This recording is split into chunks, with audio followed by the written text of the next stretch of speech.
கண்மணி அன்போட காதலன் நான் எழுதும் பொன்மணி உன் வீட்டில் சௌக்கியமா நான் இங்கு சௌக்கியமே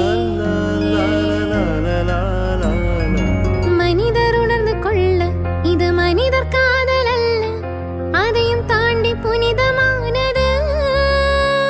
அபிராமியே தாலாட்டு சாமியே நான் தானே தெரியுமா சிவகாமியே சிவனில் நீயும் பாதியே